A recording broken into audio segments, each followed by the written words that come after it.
Hey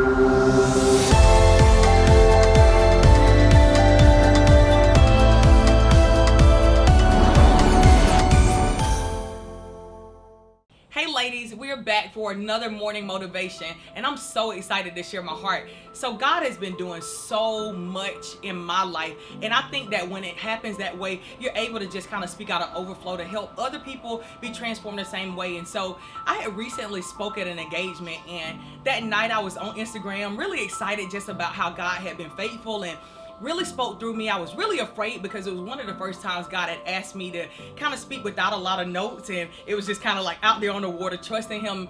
All that to say, it was incredible. The power of God fell, and so many people's lives were changing. It totally transformed my life just as a result of trusting him that way.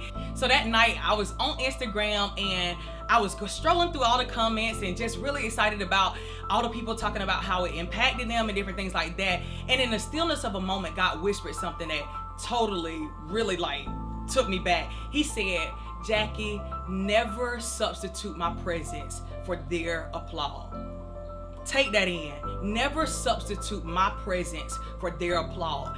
And what I really felt is it wasn't that he was coming at me about, being grateful for how he used me, but he wanted me to recognize that in the moments where I got overwhelmed with moving into a new house or managing more, where he's having me speak more and all these different things, other people applauding me and giving me likes and comments, they weren't going to be enough to sustain me. And so I just really felt in that moment he was asking me to turn off my phone, because me staying up to 11 and 12 at night was going to hinder me from getting back up at 5 a.m. for the thing that was actually going to give me gratitude and give me strength, which was prayer. I want to challenge another woman that's watching this. Maybe you've been living on Instagram, or you've been overindulging with Netflix or whatever that has been in the way of you actually getting back into the face of God. Can I tell you something?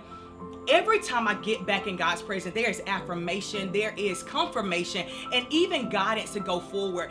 You never need to allow anything to substitute or step in the way of that time with you communing with him, because I'm telling you, the Bible talks a lot about how we have to be joyful in hope, patient in affliction, faithful in prayer. It always tags prayer into any time where he's talking about being faithful and giving thanks and rejoicing, because without it, there will not be joy or peace or any of that. It is the foundation for us to be able to live life in joy and to be able to live fully committed to whatever he's calling us to. And I just want to challenge you to not substitute his presence, man. Nothing will be able to sustain you the way the presence of God will in the times that we get to him. And so I pray that this motivates you. Maybe you've been down and out. Maybe you feel like you're in a dry season. I want you to get back in God's face, because I'm telling you, he will say something that will be lasting and it'll change your life. And I pray that this motivates you this morning. I love you.